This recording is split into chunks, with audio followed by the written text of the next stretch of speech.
And welcome back. I'm Sheldon McLeod. This is Thinking Out Loud. It's presented to you by SaltWire. And I had a conversation a few weeks ago. We were talking politics, go figure. But it was about the healthcare system and where we're at and where we need to be. And I don't know if you remember, but a number of years ago, they made it the Department of Health and Wellness. And this discussion about trying to keep people from becoming sick or making it less likely that folks will have some of the challenges that come with inactivity and some of the other things that go along with that. And the reason that's important today is I want to talk about the Healthy Tomorrow Foundation, creating a happy and healthy tomorrow for all Nova Scotians through movement. And, well, they have a number of programs, including one called Make Your Move. And if you remember, maybe you haven't, you can go back and look for it. I spoke to this last year. Make Your Move. We believe the best piece of exercise equipment ever invented is you. And, you know, there's a lot of merit to that. And in fact, the Premier of Nova Scotia has made a declaration and, in fact, has named one day in May as Make Your Move Day. And that is on the 9th of May. And that proclamation was signed by Tim Houston just short while ago. And to help us understand a little bit more about the program and why it's important, we're joined again by Kerry Copeland, Executive Director of the Healthy Tomorrow Foundation. It's so great to see you again. Thank you for doing this. Thank you so much for having me, Sheldon. And when we talk about inactivity, and I heard this a few years ago, that sitting is the new smoking. What do you think of that? Well, I think there's, differential evidence saying if that's true to the fact, but we do know that we spend an awful lot of our time not moving during our waking hours, as much as 80 to 90%, and that's not good for us. So although we don't all have to go out and start jogging, we need to find ways to interrupt and reduce that sedentary time to reap the health benefits and kind of mitigate the risks that come from sitting all day. That, your 1 hour jog in the morning don't mitigate the risks if you are inactive the rest of the day. So really important for all of us to strive for a healthier lifestyle that includes activity like that. How did this proclamation come about? Well, we've been working with the government of Nova Scotia through the Department of Communities, Culture, Tourism and Heritage, who fund our programs and support us in helping to, help Nova Scotians achieve a healthy lifestyle through movement. And the campaign that it's built on was introduced in May in 2020, and with the aim of really trying to create this cultural shift to where small, simple, everyday movement is valued and prioritized and embraced by Nova Scotians, because we know, especially for those folks who are least active, if we can get them to increase their activity just a little bit throughout the day through things like walking, standing during meetings like I am today, or walking the dog, washing the car, vacuuming, playing with the kids, playing darts, anything that gets their body moving, they will reap some health benefits from that. And so the campaign started in 2020. And this proclamation is a really powerful and significant step towards helping us achieve that cultural shift that we're aiming for. And this has started back in 2020, and that was during the pandemic. And of course, I'm wondering, has it worsened? Did the pandemic help or harm this idea of activity? Well, I think one of the silver linings that came from the pandemic that was really obvious to everybody when we were locked down and things were closed is people began to reintroduce themselves to the outdoors and to simple activity. We heard that bike sales went through the roof.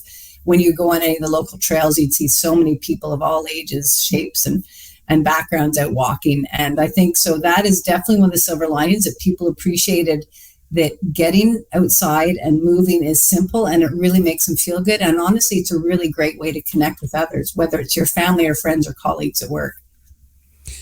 I also heard recently that even short bursts of activity are as beneficial perhaps as longer workouts or longer walks. Does that bear out? Is there empirical evidence yet? Or is that just someone saying, just do something, get up off the couch? Absolutely. That's the exciting thing about the type of movement we're trying to promote, because if you think about traditionally when we were advised by the experts to lead an active and healthy lifestyle, for most of us in our minds, we're thinking, wow, I have to start jogging. I have to go to the gym. I have to start playing sport, and as great as those activities are for our bodies, especially when they're vigorous and they get our hearts pumping and our lungs breathing heavily, we also now know that there's a lot of value that comes with light, simple movements like the ones I talked about before, walking being a great foundation. And so what we know is, especially for those folks who are least active, we've been trying to get people active. If you think about it, participation was introduced in 1971 Hal and Joan, I mean, back in the 70s, we've been trying to get people active really through sports and exercise and formal recreation, and we haven't had a huge impact on activity rates. So now we're saying, hey, we know that least active people don't necessarily embrace sports and exercise, and we also know that light physical activity has a lot of benefits. So that's where we're at today, is we're trying to create this movement for movement and have this cultural shift so people think about movement differently, and they value these short bouts of movement, whether it's doing a couple flights of stairs instead of taking the elevator.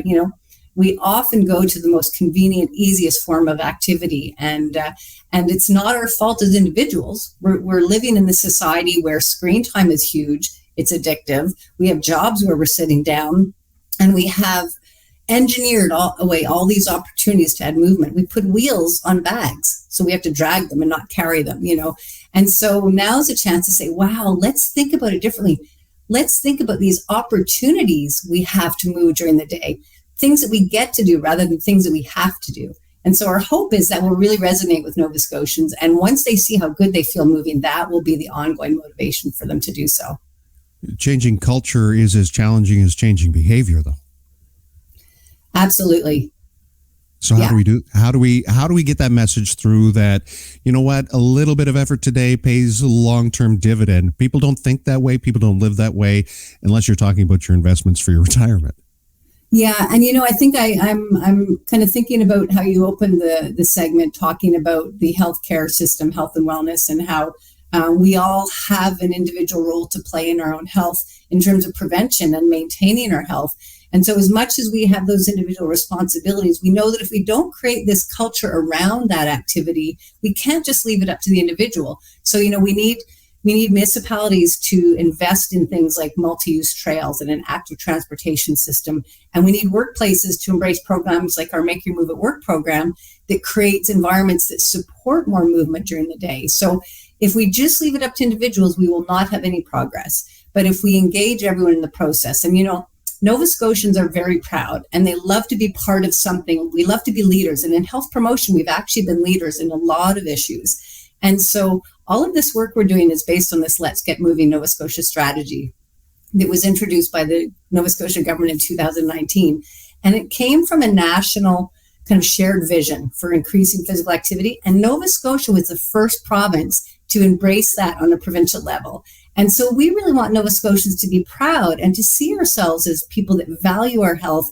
And we can do so by being active in really simple ways. It doesn't, like I said, it doesn't have to be sports and exercise.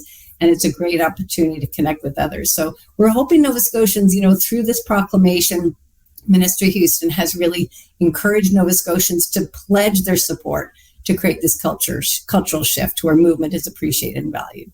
And we're told we have a population that's much older than other demographics across the country, which challenges us in a lot of ways. But I look to my father-in-law, who's 80 years old, who spent his entire life being active, and he is still a healthy man at 80. And I think we could probably find examples in our own families where you could tell the folks who were maybe, lucky enough to have a job where they were sedentary, but it's about choices. I think that's what we're talking about here. It's about choices by the individual, but like I said before, it's really about creating the environments that support folks in moving more. And so one of the things folks will realize if they do move more is they actually have more energy. So during your workday, for example, if you can find ways to implement or integrate little bits of movement, whether it's through a standing meeting or walking meeting or taking a stretch break or just taking a break from your computer and moving around your house or office, at the end of the day, you actually have more energy than if you sat all day. But until you start to move like that, you don't realize that. So we're really hoping through Make Your Move campaign, this kind of provincial social marketing and awareness campaign, and then through our Make Your Move at Work program, we're going to show Nova Scotians how good they can feel by moving. And then that will be this reinforcing motivation that goes forward. Aside from the proclamation, will there be an advertising campaign? Will there be public service announcement? I'm just curious as to, how we can keep reaffirming this message. Exactly. This is a long-term project. So Make Your Move launched in 2020. It does include social marketing campaign and TV ads. Our movement ambassador, Tara Taylor, can be seen encouraging women to rake the lawn, park at the back of the lot, stuff like that. We're working through our social media channels to try to reach folks where they are. But it's a step like this proclamation is another really important step to raise awareness to Nova Scotians that this is important. And here's how easy it is for you to add movement. And you're going to feel better if you do it. So we won't be finished this at the end of the year. We know we're going forward many years. And we're also really excited to start this new project with CCTH about Make Your Move communities in Antigonish, Yarmouth, and Lockeport. And that's where we're providing kind of intensive support and presence for the campaign to see if we do that in the, like I said, this whole environmental system supporting movement, whether it's through workplaces or schools or neighbors, if we can really help to encourage folks to embrace this cultural shift. So stay tuned. And inspire each other. I think that's a key message here. It's maybe go for a walk with people you like. Absolutely. The second part makes a walk more enjoyable, but inspiring others is a great way because, like I said in the beginning, this is also a great way to connect with others, whether it's colleagues at work, family, or friends. So yeah, definitely drag others along.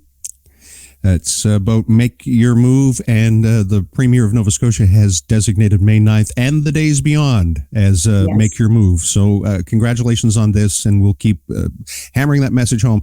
It's a selfish, in some ways, it's a selfish act, but it's for self benefit and self growth. So it's in your best interest to maybe just try a little bit. I think it's a win-win. Win-win. Good way to put it. Kerry Copeland, thank you so much for this. Appreciate it. Take care. Thanks so much, Sheldon.